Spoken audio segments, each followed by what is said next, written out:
ሰው ማንም ሰው ማስተማር አይችልም። ስለዚህ መሰረቱ ራሱ የሐዋርያት ትምህርት ስለሆነ ማለት ነው። ከቅዳሴያችን አንድ ላሳያችሁና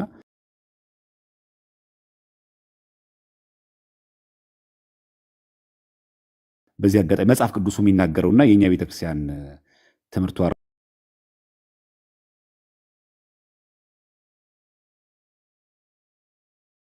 ራሱ ምን ያክል መጽሐፍ ቅዱሳዊ እንደሆነ አንድ አስረጅ ላሳይ ብዬ ነው። ከምናገኘው አክቹዋሊ በቅዳሴ ማርያም ላይ ነውና ሐዋርያት ምን ብለው እንዳስተማሩን በቅዳሴ ማርያም ላይ አለ። እነሆ የእስማኤል ወገኖችን እንሰማቸዋለን፣ አምላኮቻቸው ብዙ አማልክቶቻቸው ብዙ የሆኑ እኛ ግን ሐዋርያት እንዳስተማሩ እንዲህ እንላለን አይደለም። ሐዋርያት እንዲህ ብለው አስተማሩ ይላል። ሐዋርያት ምን ብለው ያስተማሩት? እንዲህ ብለው። ስለዚህ የኛ ትምህርት ራሱ ምን ትምህርት ነው? ሐዋርያትን ያስተማሩት የግድ ነው። በቃ ሐዋርያት ቁጥር 72 ላይ ያሳያችሁ። ያው እዚህ የማርያም ቅዳሴ ላይ ብታነቡ ተመልከቱ። እግዚአብሔርን ገጽና አካል አንድ ነው የሚሉ በደለኞችን የእስማኤልን ወገኖች እነሆን ሰማችኋለን፣ ልቦናቸውን ያሳወሩ ናቸው ይልና አምላኮቻቸው ብዙ አጋንንቶቻቸው ብዙ የሆኑ በጣዖት የሚያመልኩ እኛ ኦርቶዶክሳውያን በጎ ጎዳና የሚያስተምሩትን እንከተላለን። ከዛስ ሐዋርያት እንዲህ እያሉ እንዳስተማሩ አይታ ይሄ እንኳን ሌላው ቀርቶ ቅዳሴያችን ላይ ራሱ ሐዋርያት እንዳስተማሩ ብለን ከሐዋርያቱ ፊት ከወጣ ጥቅም የለውም። አብይ እኛ ግን ነው የሚለው አይታል። አቋም መግለጫ ራሱ ቅዳሴያችን እኛ ግን የምንከተለው በጎዳና የሚያስተምሩትን እነማ ሐዋርያት እንዲህ እያሉ እንዳስተማሩ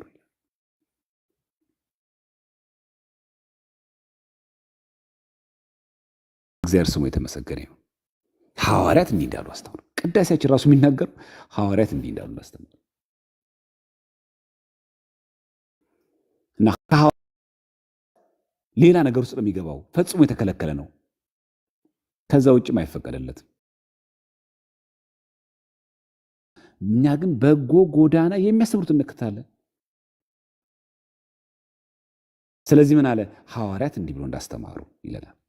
እና ሐዋርያት ያስተማሩትን ትምህርት መከተል በቅዳሴያችን ላይ እንዳለ እንድትረዱት እንደው ለማሳያ ያክል ለማሳየት ነው እንጂ ይሄ ብቻ ነው ትምህርት ማለታችን ግን አይደለም። ከዛም በላይ ነው። ግን እንደው ላካሄዳችሁ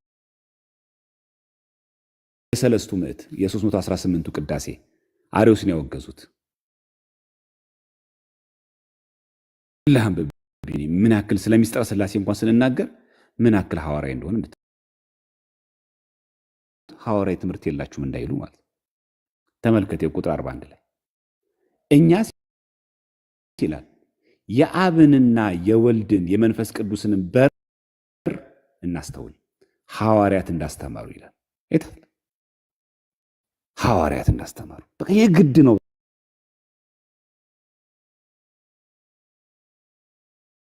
ጸሎት ሃይማኖታችን እንደሚለው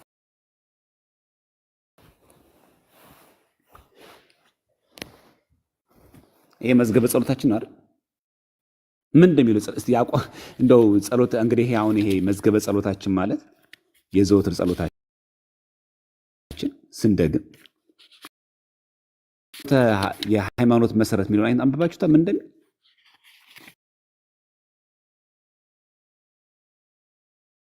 እስቲ የሃይማኖት የዘወትር ጸሎት ነው። በጣም የሚገርመው በእኛ ቤተክርስቲያን የምናምነውን እንጸልየዋለን፣ የምንጸልየውን ነው የምናምነው። ይህ እኮ የሃይማኖት መግለጫ ብቻ እኮ አይደለም፣ ጸሎትም ጭምር ነው በየቀኑ የሚባል ይኸው የዘወትር ጸሎት ነው። የሃይማኖት መሰረት ምን እንደሚለው ላንብብላችሁ። ምን ይላል? ከሁሉ በላይ በምትሆን ሐዋርያት በሰሯት በአንዲት ክብርት ቤተክርስቲያን እናምናለን። ኃጢአት በሚሰረይባት በአንዲት ጥምቀት እናምናለን። የሙታንን መነሳት ተስፋ እናደርጋለን። የሚመጣውን ሕይወት ለዘላለም ጸሎትም ነው የእምነትም አቋም ነው። ቢኒ ይሄ ጸሎትም ጭምር ነው። ይሄን የምትለው ነው። ይሄ ትምህርት ማለት እንዲህ ዝም ብለን ለንግግር የምናወራው ወሬ አይደለም። ይሄ ጸሎታችን ጭምር ነው። ሐዋርያት በሰሯት በአንድ ይሄ እኮ ነገራችን ላይ የሃይማኖት መሰረት ነው። በ318ቱ ሊቃውንት የምታውቁት በ325 አርዮስ ሲወገዝ ዓለም አቀፍ ጉባኤ ነው። እዚህ ጋር ምን ይላል? እዚህ ጋር እኛስ የአብንና የወልድን የመንፈስ ቅዱስንም በር እናስተውልና ሐዋርያት እንዳስተማሩን እርሱ ለእርሱ አንድ የሚሆን ኢየሱስ ክርስቶስ ልጁ እንደሆነ አብ የልጁን ነገር ይናገረዋል፣ እንደሰረጸ ከወልድም እንደነሳ ይናገራል። ምን የሚል ቃል ታገኛላችሁ እዚህ ጋር? ሐዋርያት እንዳስተማሩ ይላል።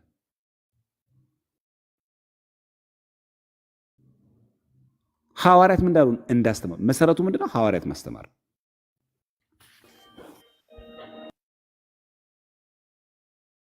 አሁን ለማሳየት ያክል ነው። እስቲ ደግሞ ከምናምንበት የሃይማኖት መሰረት ውጭ ደግሞ ተጨማሪ ደግሞ እስቲ ከሃይማኖት አበው ደግሞ እስቲ ላሳይ። ምክንያቱም ሃይማኖት አበው ራሱ ሃይማኖት ያስተምረው ጭምር ስላለው እንድረዳው ለማድረግ ማለት ነው። ሃይማኖት ያስተምሮ ስላለው ማለት ነው። ከሃይማኖት 2 ላሳይ። የምታውቁት ይመስለኛል መጽሐፉን ብዙዎቻችሁ በአንድም በሌላ መንገድ ስላየ ነው ማለት ነው። እስቲ ላሳይ። ይኸውና ይሄ ሃይማኖት አበው ሃይማኖት አበዎችን ደግሞ ስለዚህ ነገር እንዲህ ብሎ ይናገራል። ሃይማኖት አበው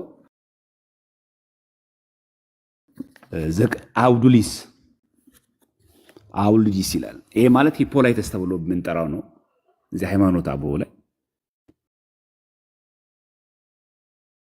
ይሄ አውዱሊስ ዘሮም ነው እና ምን እንደሚናገር ተመልከቱት። ክፍል 2 ላይ ነው ያለው።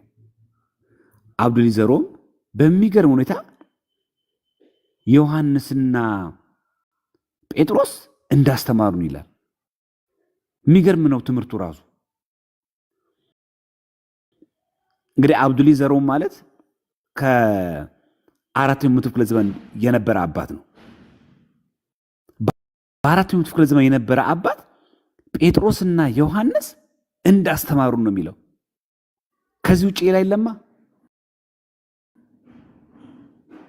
ከነሱ ውጭ መሆን ስለማይቻል እኮ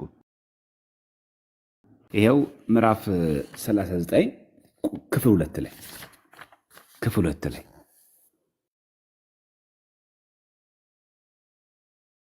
መድኃኒታችን ኢየሱስ ክርስቶስ የነሳው ሥጋ ከሰማይ የተገኘ ነው ብሎ የሚናገር አምላክ የተዋሃደው ሥጋ ነው የሚል ያልተፈጠረ የቃል ይሁን ቃል ሥጋ በመሆኑ መከራን በመቀበሉ አልተጠራጠረምና። ይሄ ሁሉ የማን ትምህርት ይላል? የሐዋርያት ትምህርት ነው። ጴጥሮስና ዮሐንስ እንዳስተማሩ ይላል። ይሄው እዚህ ጋር ከመጀመር ሲጀምሩ እግዚአብሔር ቃልስ ሁሉ በተፈጠረበት ነው ይልና ያለ እርሱ የተፈጠረ የለም፣ ይኸውም ዮሐንስና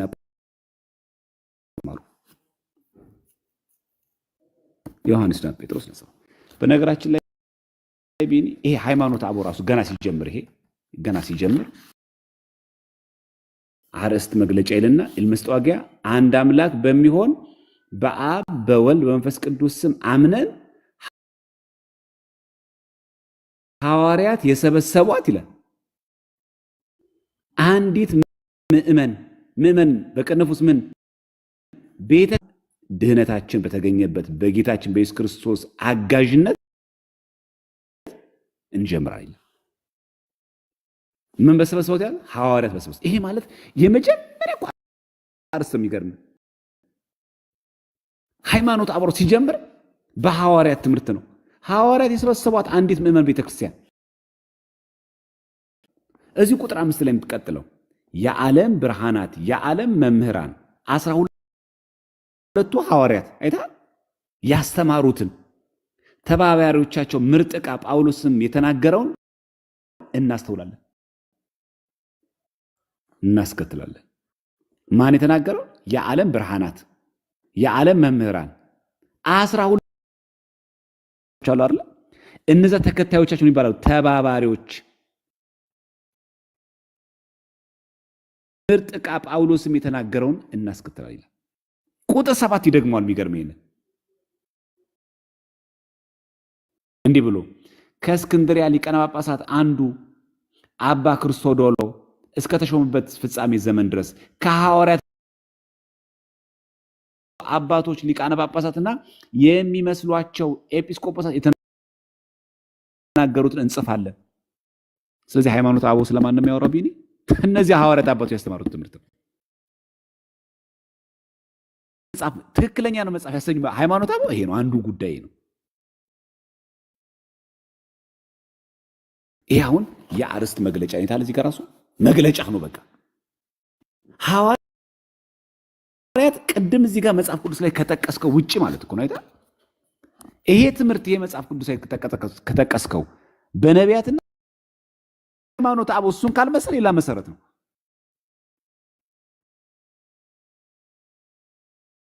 ለዛ ነው ገና ሲጀምር ቁጥር 1 ላይ አንድ አምላክ በሚሆን በአብ በወልድ በመንፈስ ቅዱስ አምነን ሐዋርያት የሰበሰቧት አንዲት ምእመንን ቤተክርስቲያን ድህነታችን በተገኘበት በጌታችን በኢየሱስ ክርስቶስ አጋዥነት እንጀምራለን።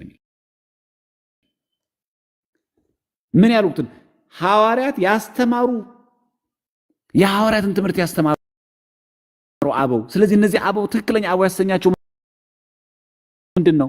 የአበው የሐዋርያት ትምህርት ስላስተማሩ ነው። ራሱ ሐዋርያዊ መሆን አለበት። ለዚህ ነው ቁጥር 5 ላይ በድጋሚ የዓለም ብርሃናት የዓለም መምህራን 12ቱ ሐዋርያት ያስተማሩትን ይላል። ተባባሪዎቻቸው ምርጥ ዕቃ ጳውሎስም የተናገረውን እናስከታል ይላል። የግድ ነው፣ እነዚህ መምሰል አለብን። የግድ ነው።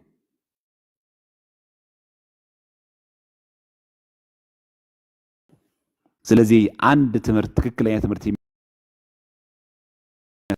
ከዚህ ውጭ ከሆነ አይቻልም። ሐዋርያዊ መሆን አለበት።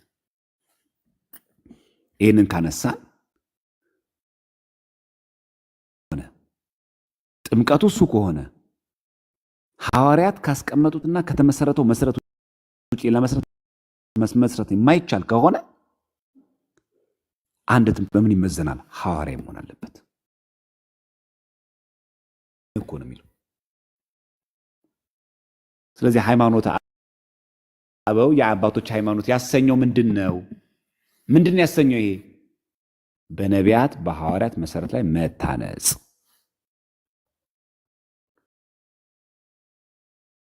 በዚህ አጋጣሚ ቢኒ የትኞቹም የኛ ቤተክርስቲያን ትምህርቶች የሚመዘኑት በዚህ ነገር ነው። አንደኛ ትምህርቱ ሐዋርያዊ መሆን አለበት።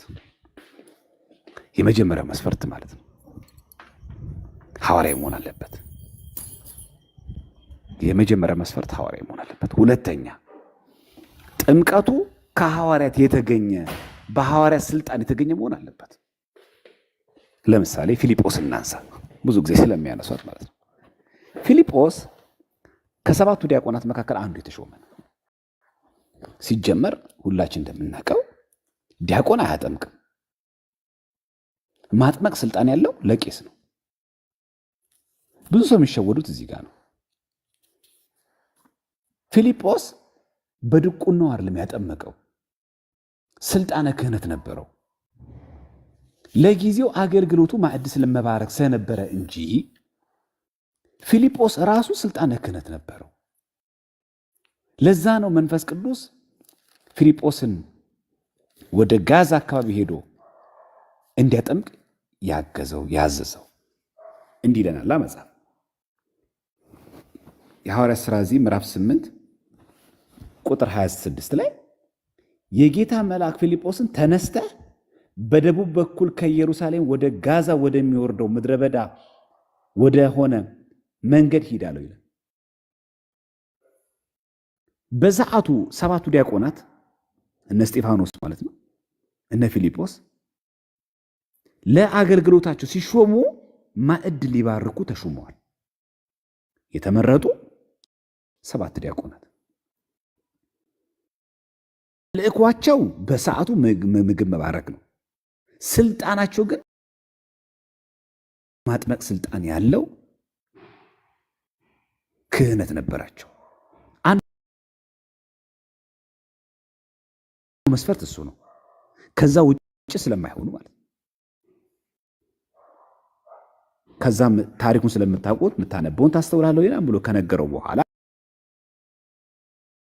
እንዳልጠመቅ የሚከለክለኝ ምንድን ነው አለ። እንዳልጠመቅ የሚከለክለኝ ምንድን ነው አለው። ፊልጶስም ምን አለው? በፍጹም ልብ ብታምን ተፈቅዶልሃል አለው። ምን አለ መልሶ? ጥቅሳለ ኢየሱስ ክርስቶስ የእግዚአብሔር ልጅ እንደሆነ አምናለሁ አለ ነው የሚለው። እንደ ግል አዳኝ ተቀበል አይደለም ያለው። ኢየሱስ ክርስቶስ የእግዚአብሔር ልጅ እንደሆነ አምናለሁ ነው ያለው። ፊልጶስ ስልጣነ ክህነት ነበረው። ለምሳሌ ቢኒ በእኛ ቤተክርስቲያን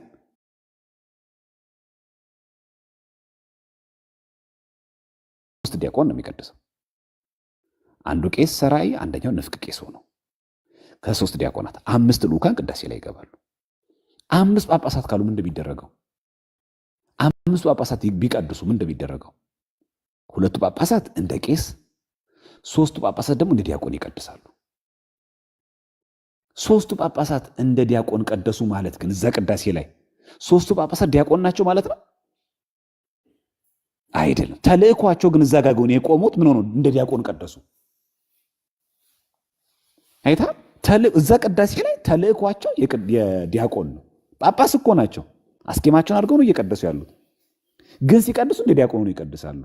ሁለቱ ደግሞ ጳጳሳት ደግሞ እንደ ሰራይና ካህንና እንደ ንፍቅ ካህን ነው ይቀድሳሉ። አይታ 5ቱም ጳጳሳት 5 ቄስ ሆነው አይቀድሱ። 3 ጳጳሳት እንደ ዲያቆን ሆነው ይቀድሳሉ። አየህ፣ ዝቅ ብለህ መቀደስ ይችላል፣ ከፍ ብለህ ግን አትችልም። ዲያቆን እንደ ቄስ መቀደስ አይችልም።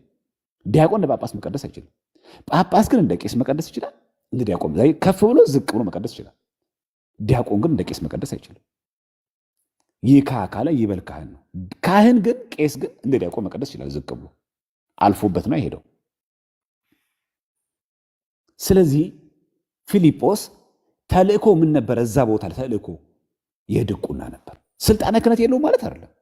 ልክ እንደ ቅዱ ጳጳሳት ጳጳሳቶቹ 3ቱም ጳጳሳት እንደ ዲያቆን ቀደሱ። ተልእኳቸው የድቁና ነው። ጵጵስና የላቸው ማለት ግን አይደለም። ለዛሽ ቅዳሴ ነው ዲያቆን የሆኑት። ልክ እንደዛ ሁሉ ፊልጶስ ለዛ ማዕድ ነው ዲያቆን ሆኖ እየባረከ ያለው። ግን እኮ ክህነት የማጥመቅ ስልጣን ግን አለው። ለምሳሌ ዲያቆን ታቦት መንካት አይችልም። መስዋዕት በእጁ መንካት አይችልም። ያ ግን እንደ ዲያቆን ሆኖ ሲቀድስ የነበረው ጳጳስ እንደ ዲያቆን ሆኖ እየቀደሰ ነው ያለው።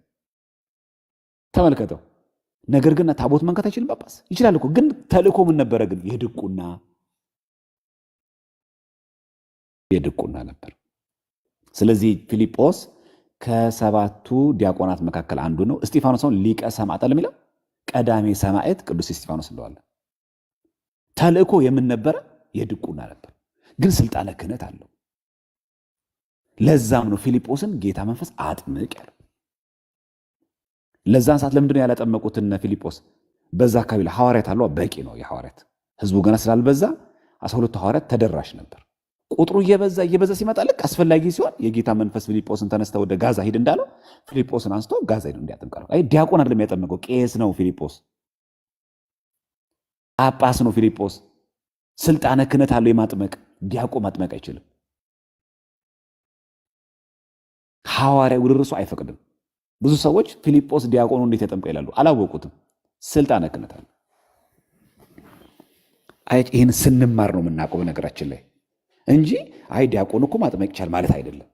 ሲጀመር አቶ አያጠምቅም እንደ ጌታችን እኮ ያዘው ትእዛዝ ምንድን ነው? ሂዱ አሕዛብን ሁሉ በአብ በወልድ በመንፈስ ቅዱስ ስም እያጠመቃችሁ ደቀ መዛሙርት ያድርጓቸው ያለው።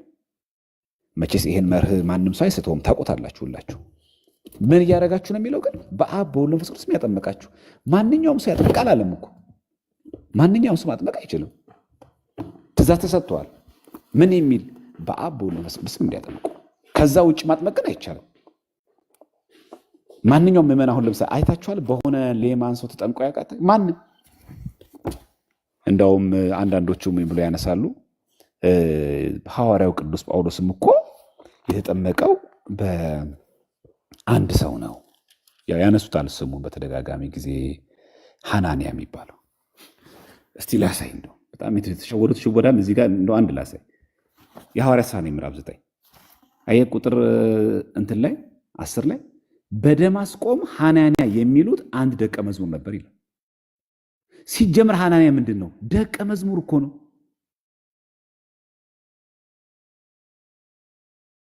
አንድ ሰው ነበር አይልም እኮ።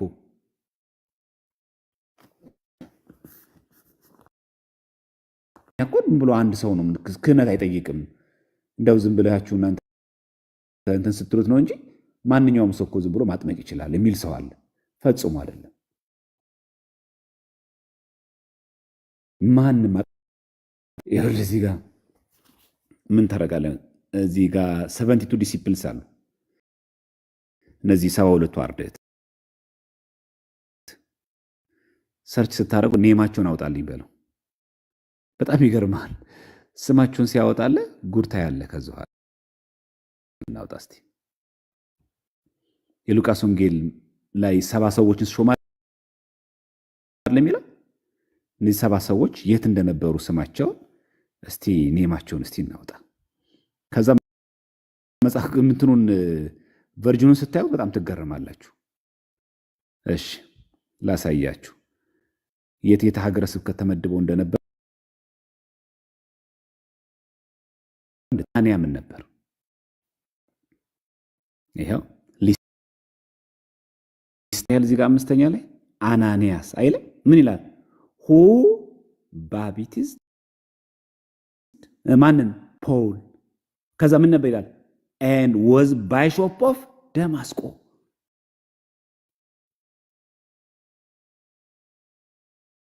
ይሄው መጽሐፍ ቅዱስ አይናገርም? በደማስቆ ሐናንያ የሚባል ከ72ቱ አርድእት መካከል አንዱ የነበረ ነው። ስልጣነ ክህነት ያለው ሰው ነው የጠመቀው። ይሄ እኮ ዝም ብሎ ጎግል ላይ የሚገኝ ነገር። ይሄ በጣም ብቻ ኦርቶዶክስን ለመቃወም ሰው ለምን ያወራል? ሐናንያ ምን አይነት ሰው ነበረ? በደማስቆ የሚኖር ሐናንያ የሚሉት አንድ ደቀ መዝሙር ነበር አይደል? ደቀ መዝሙር እኮ ነው ሲጀመር። አንድ በዛ ላይ ደግሞ ገፋ አድርጋችሁ ወደዚህ ጋር እንገባ በሉ። አናንያ ሲልና ማን ያጠመቀው ይላል? ፖልን ያጠመቀው ጳውሎስን ያጠመቀው። ባፕታይዝድ እኮ ነው የሚለው።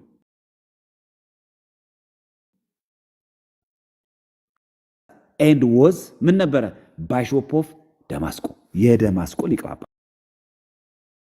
እሺ ቅድም ደግሞ ምን ብያቸዋለሁ? ቅድም እስጢፋኖስም እነ ፊልጶስም ስልጣነ ክህነት ነበራቸው አላልኳችሁም? ቅድም ይሄው ስቴፈን ይላል 6ኛ ላይ ተመልከቱት። ስቴፈን ይሄው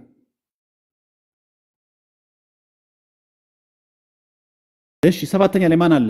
ፊልጶስ ይሄው አለ። ማን ያጠመቀው? ዘኢትዮጵያን ይሩች ኢትዮጵያውን ጃንደረባ ያጠመቀው። 72ቱ አርድእት ሲጀመር የተሾሙት በክርስቶስ ነው። መጽሐፍ ቅዱስ ላይ ያለ አዋለ። ይሄው ከየት አመጣችሁ ደግሞ እንዳትሉ፣ ይሄው አለ። የትም አይኬድም። እዚች መጽሐፍ ቅዱስ ላይ ቁልጭ ብላ የተጻፈች ቃል ነው። ክርስቶስ ስንት ሰዎችን ሾመ ይላል? 70 ሰዎችን ሾመ ይላል። ይሄው ሉቃስ 10:1 ላይ ከዚህ በኋላ ጌታ ሌሎችን 70 ሾመ ይላል። 72ቱን አርድእት ራሱ የሾመው ማን ነው? ኢየሱስ ክርስቶስ ነው። ሉቃስ 10:1 ላይ ከዚህ በኋላ ጌታ ነው እኮ የሚለው ለዛው ሁለት አድርጎ እርሱ ሊሄድበት ወዳለው ከተማና ስፍራ ሁሉ በፊቱ ላካቸው ይላል። የሾማቸው 72ቱ አርድእት አሉ፣ 36ቱ ቅዱሳት አነስታሉ። አጠቃላይ 120 ቤተሰብ 12 ሲደመር 72 ሲደመር 36 120 ቤተሰብ። ይሄው 70 ሰዎችን ሾመ እኮ ነው የሚለው። ምንም ከመጽሐፍ ቅዱስ የወጣ ነገር የለም። ይኸው ከሰዎች ውስጥ አንዱ ማን ነበር? እስጢፋኖስ። ፊልጶስ አለ። ይኸው ኢትዮጵያውን ጃንደረባ ያጠመቀው ቀዳሜ ሰማዕት ከእንደገና ደግሞ አናንያ የሚባል ስልጣነ ክህነት የለው ማንም ሰው ያጠምቅም የለም። ደቀ መዝሙር ነበረ። ጳውሎስም ያጠመቀው አንድ ተራ ግለሰብ አይደለም እና ብቻ ያለው አይደለም፣ ቅስናም ጭምር ያለው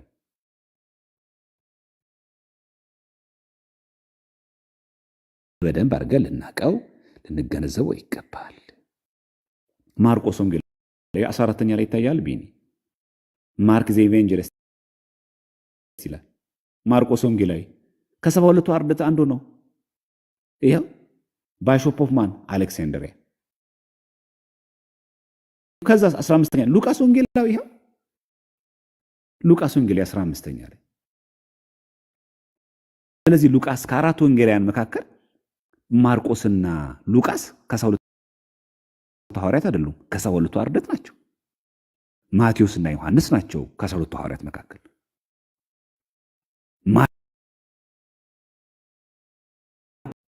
አንቡ እንጂ ወገኖቼ፣ ማንበብ ጥሩ ነው። በቃ 72ቱ አርድእት ብላችሁ እኮ ሰርች ማድረግ ነው። ቀላል ነው፣ ምንም ከባድ ነገር አይደለም። ስለዚህ አቶ አያጠምቅም። ባጭር ቃል አቶ አጥማቂ የሚባል ነገር የለም። ስልጣነ ክህነት የሌለው ሰው፣ ቅስና የሌለው ሰው ዲያቆን እንኳን አጠመቀ የሚል ነገር አናገኝም፣ የለም፣ ፈጽሞ የለም። ይሄ እንግዲህ የምታገኙት በዚህ መጽሐፍ ቅዱስ ትምህርት ላይ ነው። ለዚህ ነው የምላችሁ ይሄ አሁን ሲመጣ አጥማቂው ራሱ ሲመጣ እነዚህ ስርዓቶች ሁሉ የተከተለ ነው። አናንያ ስልጣነ ክህነት ነበረው ከ72ቱ አርድእት። ቅድም ልጠቅሼዋለሁ። ማን ነው 72 አርድእት መረጠ የሚል የለም እንዳለ ሉቃስ 11 ላይ አለ። ጌታም 70 ሰዎችን ሾመን ይላል። ሁለት ሁለት አድርጎ ላካቸው ነው የሚለው። ሁለት ሁለት አድርጎ ላካቸው ነው። ሐዋርያት ያላስተማሩት ትምህርት የለንም። ከሐዋርያት ትምህርት የወጣ የለንም እና ይሄ ደግሞ ልናውቀውና ልንረዳው የሚገባ ነገር ነው እንጂ እንዲሁ ዝም ብሎ የተቀመጠ ነገር አይደለም። እና በአጭር ቃል ይሄንን ካነሳን የሐዋርያት ትምህርት መጽሐፍ ቅዱሳዊ ነው፣ ክህነቱ ሐዋርያዊ ነው። ከዚህ ውጭ ማንም አይችልም። ምን ብሎ ተናግሮናል? ደግሞ ምን የሚል ጥቅስ አለ? በዚህ በሐዋርያት ሥራ ላይ በገዛ ደሙ የዋጃትን አለ የሚለው። ይሄው በገዛ ደሙ የዋጃትን ቅድስት ቤተክርስቲያንን ትጠብቋት ዘንድ መንፈስ አድርጎ ጳጳስ አድርጎ ለሾመባት ለራሳችሁ ለመንጋው ተጠንቀቁ ይላል። ተጠንቀቁ ለራሳችሁ ሲላቸው መውደቅም እንዳለ እንረዳለን። መውደቅም አለ። በአግባቡ ካልመሩት መንጋውን ጳጳሳትም ሊስቱ ይችላሉ። ለራሳችሁ ይላላ፣ ግን ለመንጋው ተጠንቀቁ ይላል። ለመንጋው ሁሉና ተጠንቀቁ። ምን ግን በገዛ ደሙ የዋጃትን ነው የሚለው። ማን የዋጃት? ኢየሱስ ክርስቶስ። ዛስ የእግዚአብሔርን ቤተክርስቲያን ትጠብቋት ዘንድ መንፈስ ቅዱስ እናንተም ጳጳስ አድርጎ ለሾመባት ነው የሚለው። የግድ ነው እኮ ሙግት ውስጥ እኮ ልንገባ ይቅርና ይገባል አይገባም አለ የለም ብለን እንደው ለጥርጥርም ምናምን ውስጥ ልንገባ ቀርቶ መስፈርት እኮ ሁሉ አለው። ኤጲስቆጶስ ማንም ቢፈልግ እንዲህ መሾም አለበት እያላለ ዲያቆናት እንደዚህ መሆን አለባቸው። ክህነቱ ባይኖር እንዴት ብሎ ይናገራል? ስልጣኑ ባይኖር እንዴት ጠይቅ ይጠየቃል? ያን እኮ ፍትሐ ነገሥት ማለት እኮ ጳጳስ እንዴት ይሾማል? ዲያቆን እንዴት ይሾማል? አለ እኮ ይሄ በጣም የሚገርም እኮ ነው። እና ሁላችንም በምናውቀው መንገድ መስፈርት ስላለ አይደል እንዴ? ጳጳስ ስላለ ዲያቆን ስላለ አይደል?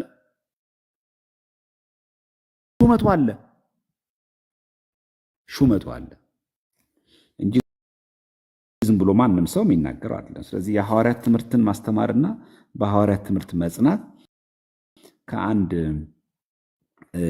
ኦርቶዶክሳዊ ክርስቲያንና አንድ መጽሐፍ ቅዱስ አምናለሁ ከሚል ሰው የሚጠበቅ ነው። የግድ ነው ይሄ በቃ። ከዚህ ውጭ ሌላ ነገር መሆንም አይቻልም። ፈጽሞ የተከለከለ ነው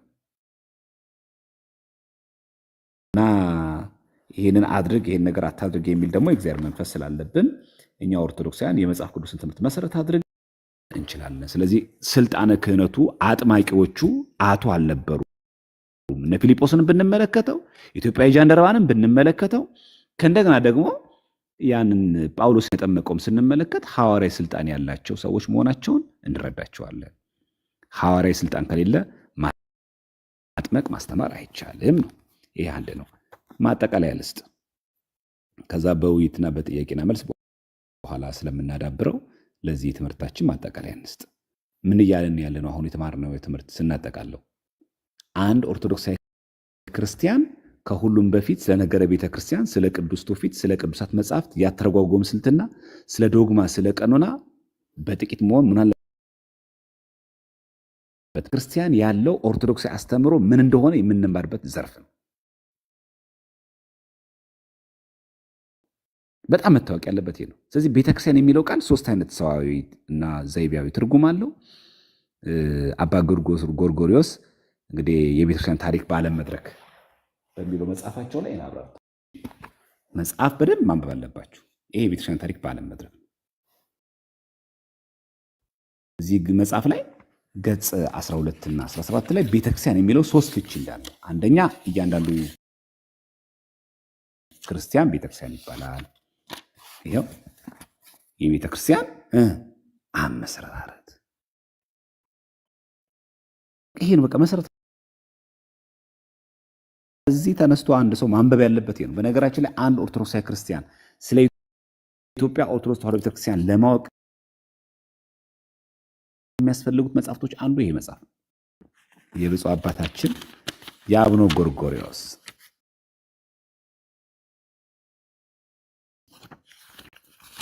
በጣም ድንቅ ስራ የሆነ መጽሐፍ። ይህ መጽሐፍ በጣም ብታነቡ ጥሩ ነው። ለሐዋርያቱ ፊት ቤተክርስቲያን የተሳተፈችባቸው ዓለም አቀፍ ጉባኤት ሁሉ ሚና ከእንደገና ደግሞ እያንዳንዱ ክርስቲያን ነው ቤተክርስቲያን ይባላል። በነገራችን ላይ ቢኒ እኛ በግዕዝ ቤተክርስቲያን የምንለው ግሪኮች ኤክሌሲያ ነው የሚሉት። ምን ማለት ነው?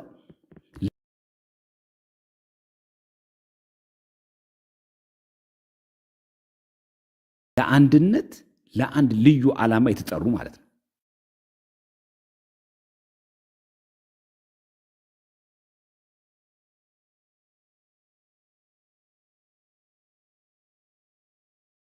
ለአንድ ልዩ ዓላማ የተጠሩ ናቸው።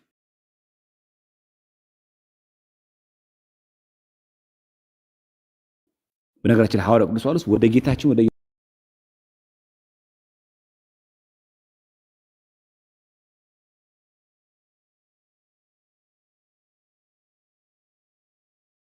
ክርስቶስ ህብረት የጠራችሁ እግዚአብሔር የታመነው ይላል። ህብረት ነው የሚለው።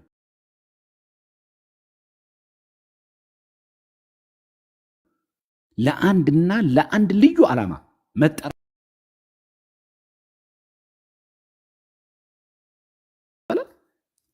ኤክሌሲያ ይባላል። ቆሮንቶስ መልእክት ላይ ያለው በነገራችን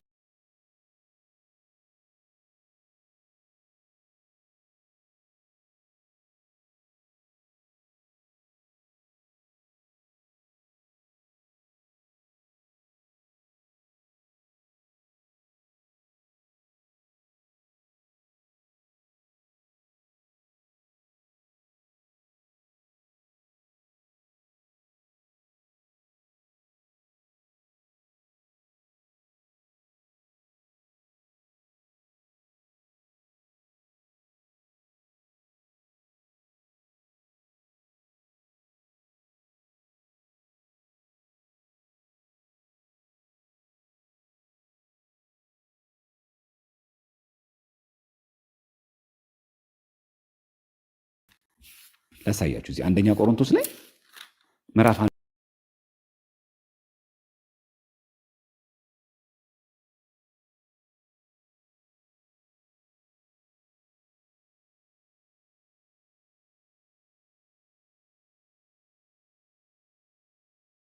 9 ላይ ነው። 1:9 ላይ ተመልከቱ። ይሄው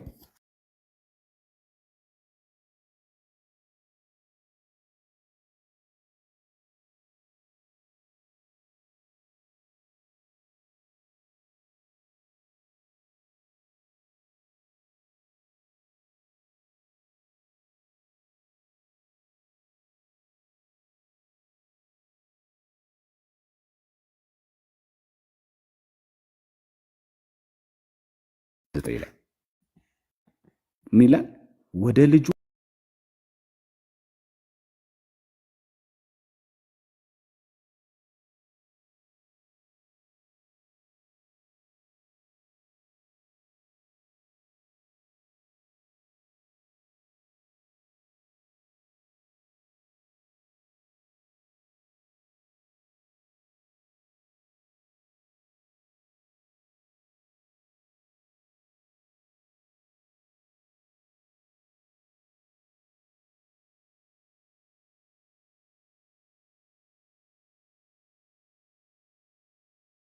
ጌታችን ወደ ኢየሱስ ክርስቶስ ህብረት ይላል።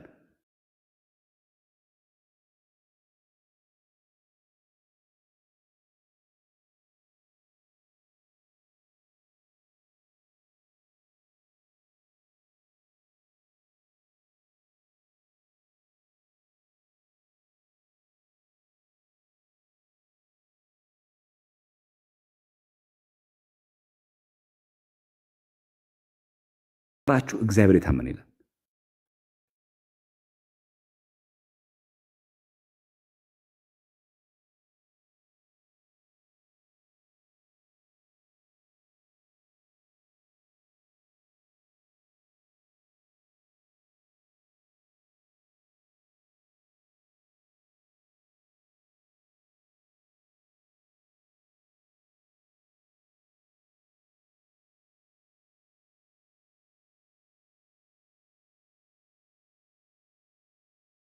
ለልዩ ዓላማ ለአንድነትና ለአንድ ልዩ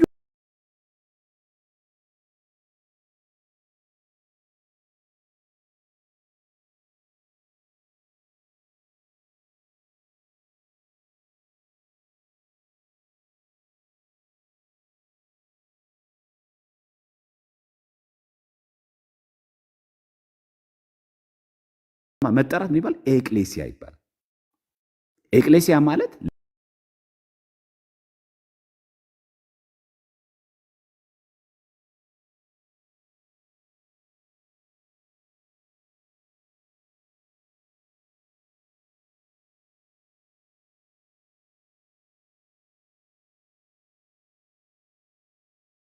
አንድነትና ለአንድ ልዩ ዓላማ መጠራት።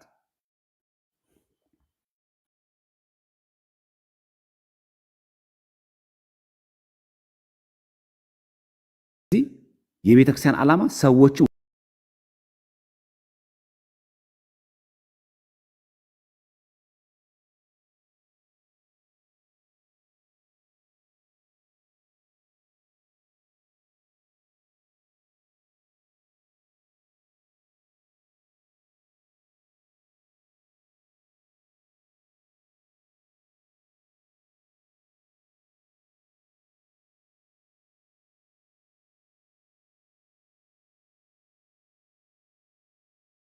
ነው ወደ እግዚአብሔር አንድነትና ልዩ ሰማያዊ ዓላማ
ግሪኮች ኤክሌሲያ የሚለው ቃል መጀመሪያ አንድን ፖለቲካዊ፣ ማህበራዊ ወይ ደግሞ አስተዳደራዊ ችግር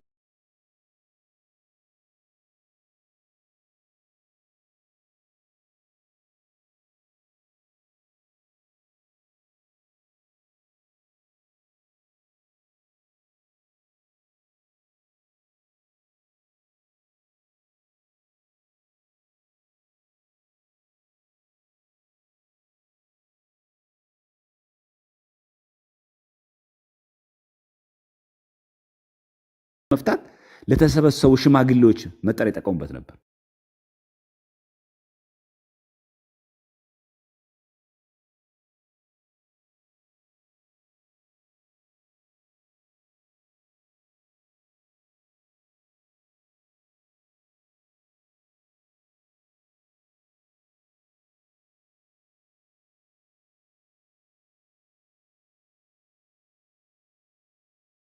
ሀገራችን ላይ በ284 ዓመተ ከክርስቶስ ልደት በፊት ብሉይ ኪዳንን ከዕብራይስጥ ወደ ጽር ወደ ግሪክ የተረጎሙት ሰባ ሊቃናት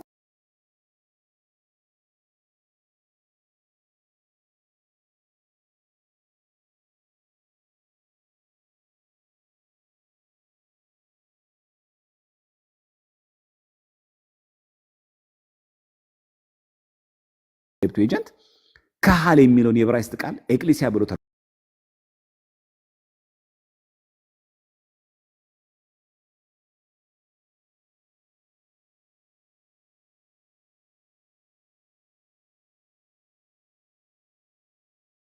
ካህል የሚለው ማለት ነው። ምን ማለት ነው? ካህል ማለት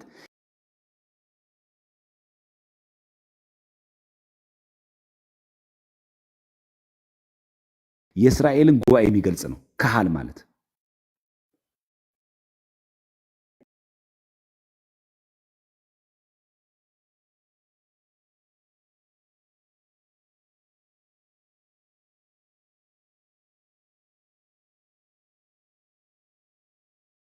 እዚህ በዘሌዋውያን ላይ አለ።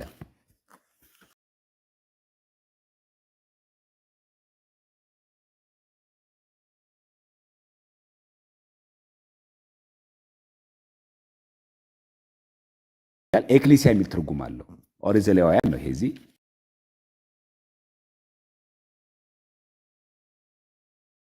ምዕራፍ 8 ቁጥር 3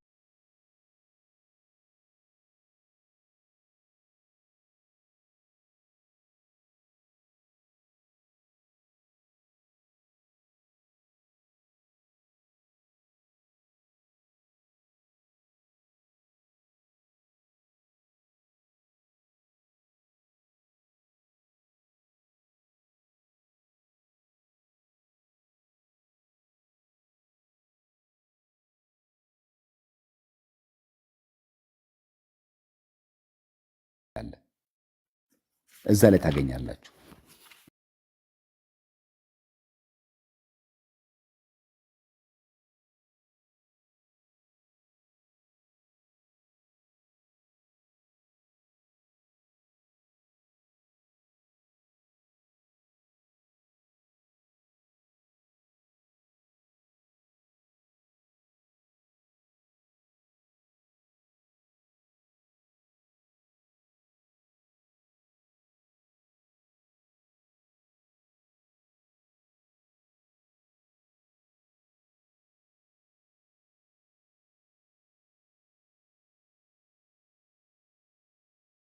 ኦሪት ዘሌዋውያን ይቅርታ ምዕራፍ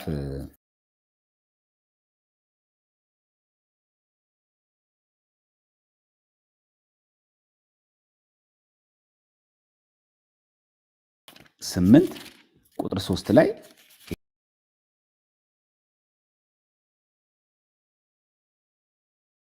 ይህንን እናገኛለን። 8:3 እንዲህ ይላል።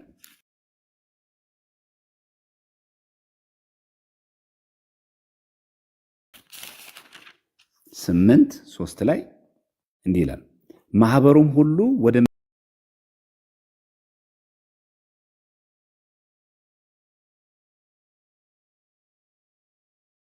መገናኛው ድንኳን ደጃፍ ሰበሰቧቸው። አይታችኋል እዚህ ጋር ማህበሩም ሁሉ ምን ማለት ነው?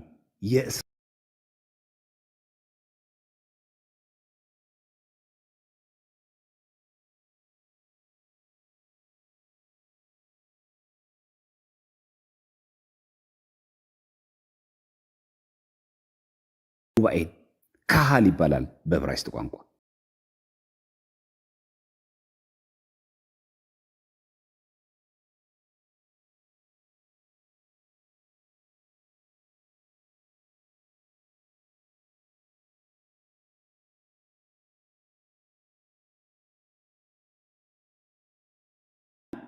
በ284 ቅድመ ልደተ ክርስቶስ ማለት ነው።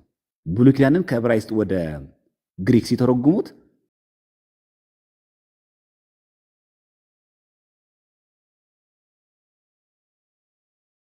ካህል የሚለው ምን ብሎ ተረጉሞታል? የዕብራይስጥ ቃል ኤክሊሲያ ብሎ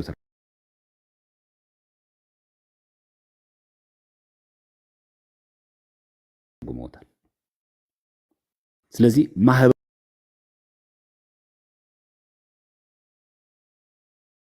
ይገልጻል። አይታችኋል። እዚህ ጋር ማህበሩም ሁሉ ወደ መገናኛው ድንኳን ተሰበሰቡ ይላል። ማህበሩ የሚለው ኤክሊሲያ ብሎ ይተረጉሙታል። በዕብራይስጥ ቋንቋ ካህል።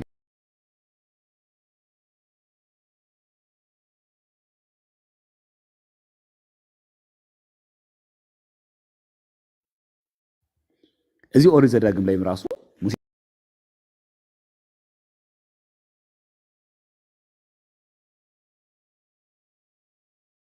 ተናግሮታል። በነገራችን ላይ ኦሪት ዘዳግም ላይ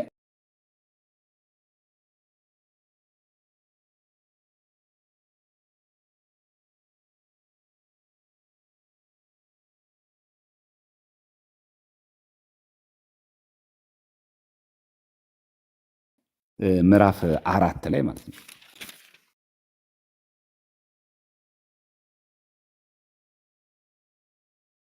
49 ላይ ተመልከቱ ምን እንደሚል ማለት ነው። እዚህ 49 ላይ ምን ላይ ታችኋል?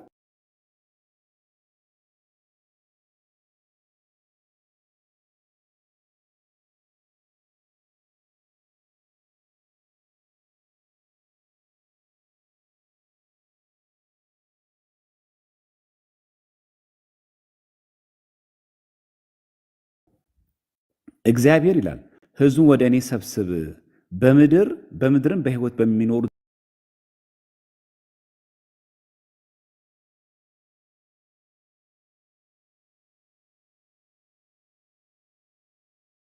ሁሉ እኔን በመፍራት ይማሩ ዘንድ ይላል።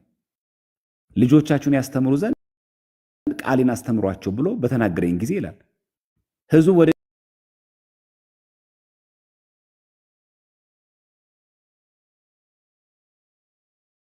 ሰብስብ። ይሄ ምን ይባላል? ስብስቡ ማህበሩ ነው። ካህል ብሎ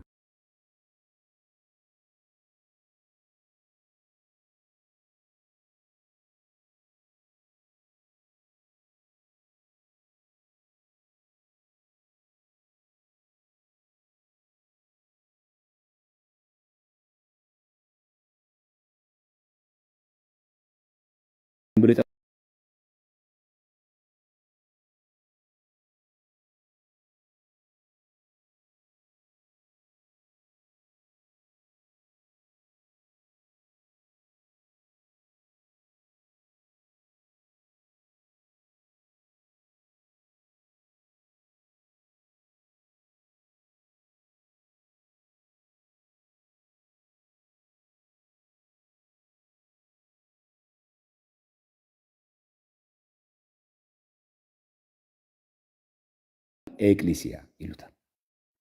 ስለዚህ በመካከላቸው ሆኖ እግዚአብሔር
ነገር ሚስጥረ ጥምቀትን ለመፈጸም ክህነት ያስፈልጋል።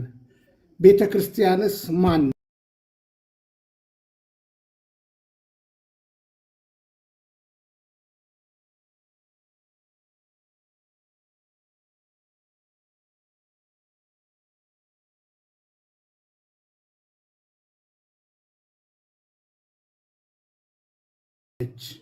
አንተ የሕያው እግዚአብሔር ልጅ ነህ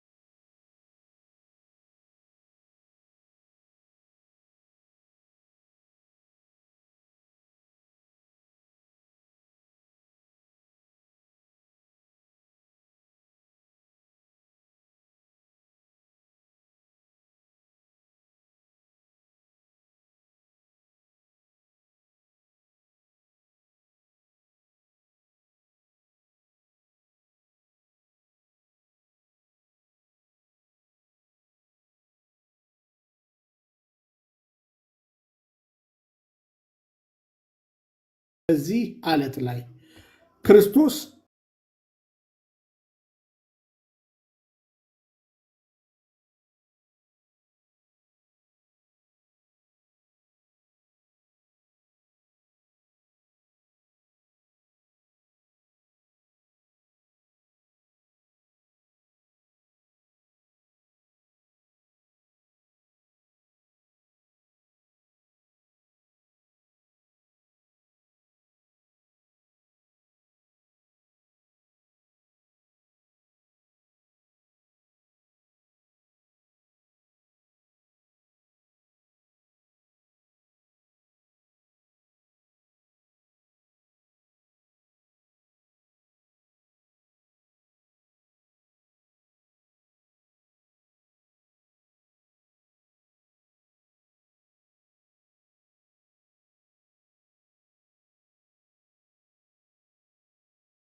ማን ነው ብለን ለማስ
ጥያቄ ነው።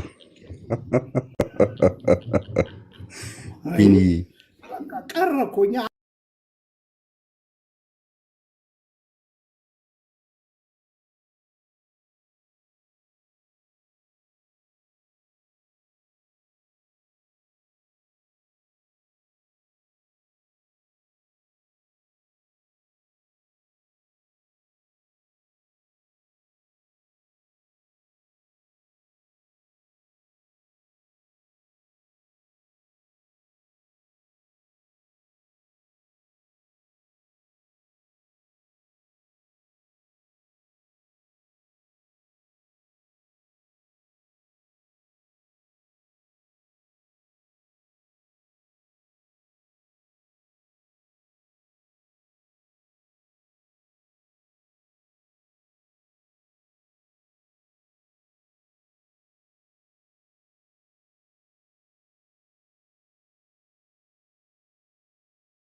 ነው። ዙሩን እኮ አከረር ነው። ከሯል።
ካስተማረው አምስቱ ብቻዎች በእምነት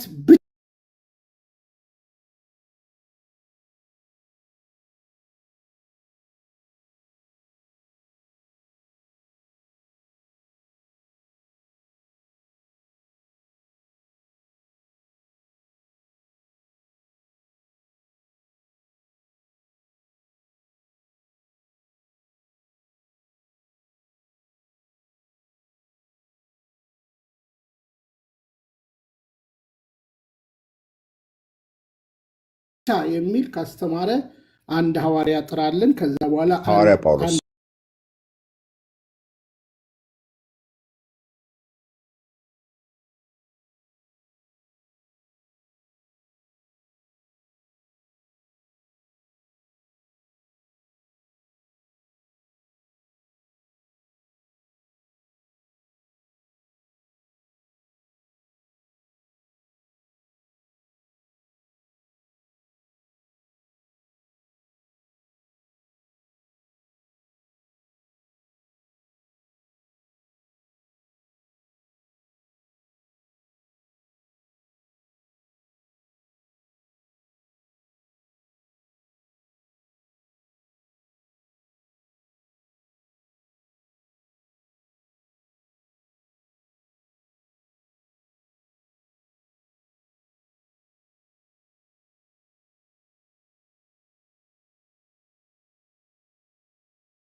ጳውሎስ በእምነት